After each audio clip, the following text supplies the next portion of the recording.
just want to say to everybody, I'm sorry.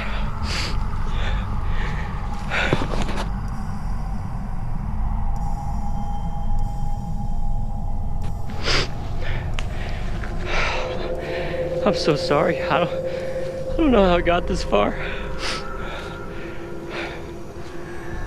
I went out into the woods to do some edge-typing, and next thing I know, 3 days go by, I don't know where I'm at. I'm scared, man. I'm scared.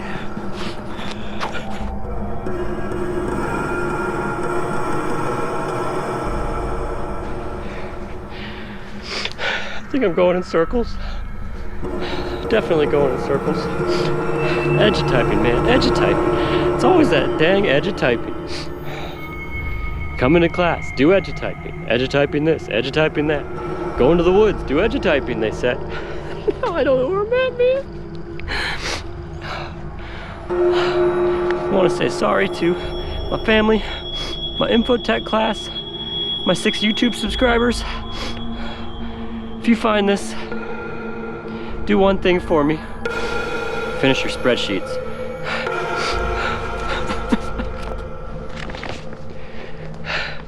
I'm out here in the woods, I guess with what battery I got left, and my Chromebook. That's on 5% charge. I'll just borrow a charger from Mr. Peters. Oh, wait, never mind. These trails are looking the same. If only I had paid attention in infotech, I would know how to send an email and I could get out of here. I'm gonna keep wandering, see if I can remember how to send that email. It's starting to rain, man. It's starting to rain. How hard could it be? An email. Like, I was paying attention halfway, sort of, kind of. I wasn't on other websites. I know he's got that land school air, but I pay attention sometimes. Sometimes I do.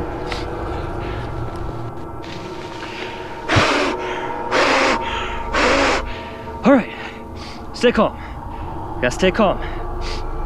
Email, think email. How do you send an email? Hello? All right, mosquitoes everywhere. Let me see. Email, think email. Be the email you want to send. How do you send an email? I'm gonna keep wandering down here. In the unlikely event I find Wi-Fi, I might be able to hammer out email, get me out of here.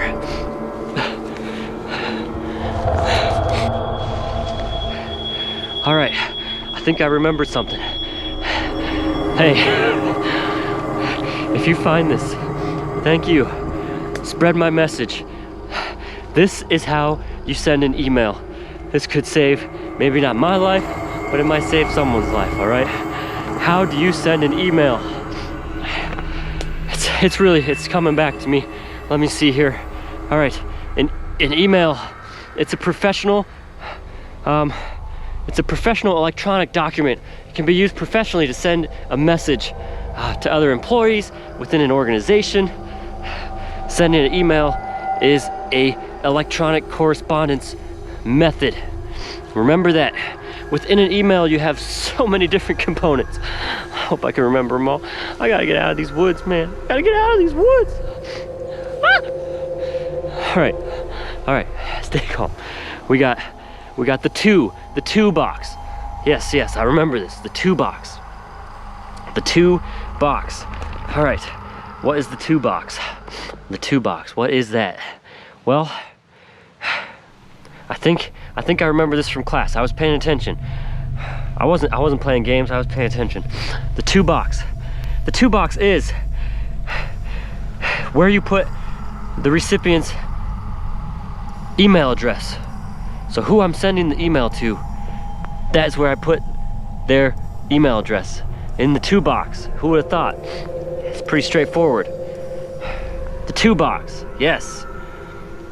The 2 box is special because it allows you to do multiple things. I remember this now. You can send a blind carbon copy, a CC for short, a blind carbon copy. You know what that is? Well, I'm gonna tell you. A blind carbon copy is,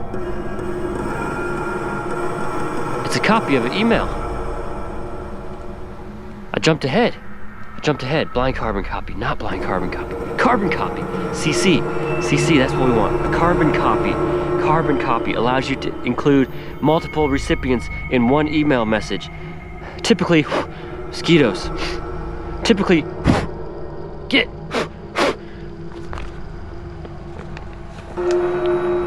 Typically, recipients who are copied on an email. So a carbon copy, a CC, a carbon copy, a CC.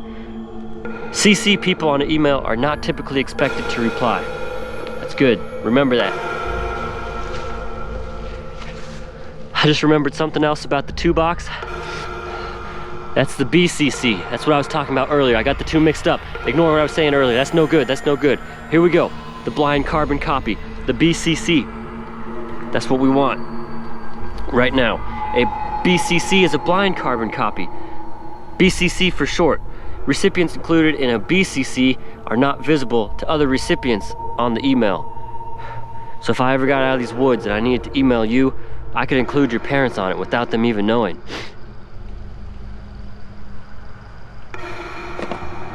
That's good. I'll have to use that. All right, I slipped and fell and I remembered something else. The from box. The from box. What is the from box? The from box lists the name and email of the person sending the message. So, if I find Wi-Fi in these woods, in the middle of nowhere, don't tell me those odds. Please, just let me have my moment.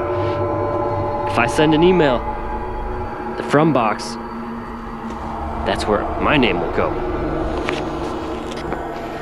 And there's something about a sub sandwich, Subway, sub free, substitution, subject. Yes, subject. I remember subject. Subject. The subject of the email is the first item the recipient will see in their inbox. Well, that sounds pretty important to me. Keep the subject line short. Do not type your entire email in the subject, but do include a subject. Subject sounds pretty important. I think if I ever get out of here, if I receive any more emails this year with no subject line, I'm just gonna delete them. It's a waste of my time. The subject line saves your recipient time and it's more efficient. Use the subject line. Use it. All right, boom, here we go. I remembered something else, the salutation and the greeting. Salutation's important. The salutation is the next piece of information that is gonna be read by the recipient. Good, so if I send a message, greetings, I'm lost in the woods, come save me, please. There's spiders and snakes and it's raining, please. The subject, or the salutation, but the salutation can be different from organization to organization. It's probably important that I check. I probably shouldn't send a salutation that says, "What's up, Teach? How's it going today?" Or, "Hey there, good looking." That's probably not appropriate. Wouldn't want to send that to my boss. That'd be embarrassing. A common salutation is "Dear," believe it or not, D-E-A-R, "Dear Smitty." That's a good salutation. Always include a salutation. All right, the message of the body, the message of the body. This is the main part of the email. This is where you write the message itself. Wow, who would have thought? Remember to think before you write and stay on topic. I love you all, but I don't really care about your grandma right now. Get to your point. Send a separate email about your grandma. You want to be clear, you want to be concise, and get to your point quick. Time is of the essence out here. It's coming down pretty hard. I don't want to be stuck out here. I gotta get to the point.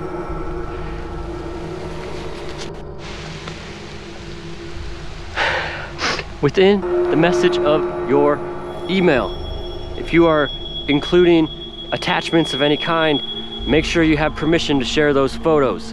That's important. Don't just go grabbing other people's photos and sending them without permission. It's a no-no. Also, one other thing I wanted to note, make sure you use appropriate grammar and language. That's huge. If you send an email that's all full of inappropriate language and mispronounced things and spelled wrong things, I'm not gonna take you seriously. Always proofread your email before you send it.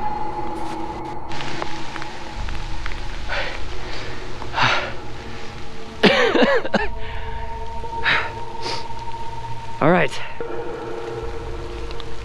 I think I'm almost out of these woods. Can't be certain though. But I remembered something else on my wanderings for civilization. The complimentary closing. Emails typically contain a complimentary closing. That's important. That's important. It shows respect and appreciation for the person who's receiving the email. So always include a complimentary closing. One really popular one is sincerely. Sincerely, Smitty. Probably shouldn't say XOXO, Smitty, if you're writing for a business or organization. Lastly, we got your signatures and your attachments. So if your signature, a lot of emails will contain a signature. It's pretty common practice these days for a lot of organizations. So make sure you pay attention to that, because that could be good. A signature is used for signing off of the email. Typically includes the sender's name, organization's name, address, telephone number, website, so the recipient knows how to contact you. So always include a signature. Lastly is the attachments. If you have attachments in your email, let the person know that you have attachments attached to the bottom of the email. That's important. And also, if you're attaching an attachment, make sure it's a file that can be opened, it's not corrupt, you can read it, you can access it. There's no point in sending a dead attachment. I think I've almost found some Wi-Fi. Just kidding, I haven't. Oh, in the unlikely event that I do, I'll be all ready to write my email. As long as you were paying attention, if you find yourself lost in the woods, you too should be able to send an email as well. 3 days out here. If only I had paid attention in class. Before I try to make it over that ravine, I think I'll recall some do's and don'ts of emails. That sounds like a good plan when I'm lost in the middle of the woods. Perhaps the last anybody will see of me. Some do's of emailing. See if I can remember these off the top of my head. How does that sound? Do obtain the correct email address of your recipient. Use carbon copy when the message should be shared with another recipient. Use the blind carbon copy if you need to send a message without somebody knowing who is on the email. That's BCC. Include a message in the subject line. Always include a message in the subject line. And do your spreadsheets. Use a formal salutation when you greet the email to begin. Use a complimentary closing to show respect and to wrap up your email. And the last do is to use proper spelling and grammar. Proofread your email every time you're about to send it. Anytime you send an email, proofread, and proofread. Sure be a shame if my email got through out of these woods and I said, help, stuck at the ice cream shop, instead of help, stuck in the woods. Lastly, before I slip and fall, we have some major don'ts for email writing. Do not do these things. Avoid using emojis when you're writing professionally. Don't send me emojis unless it's appropriate. Don't send your boss emojis. Don't use emojis in professional business email writing. Standing on a hill. Avoid long, wordy emails. People's time is valuable. Respect that. Get to the point, say what you need to say, and be done. We don't need to know about grandma's birthday party. Another don't. Avoid using specific abbreviations such as LOL, TTYL, BTW. Is it bad that that's all I can think of? Am I getting old? Avoid using special acronyms and shorthand language in a professional email. And lastly, avoid attaching documents that cannot be opened and read. All right, make sure if you attach something, the file is not corrupt, you can attach it. All right, I'm gonna go see if I can compose an email and get out of these woods.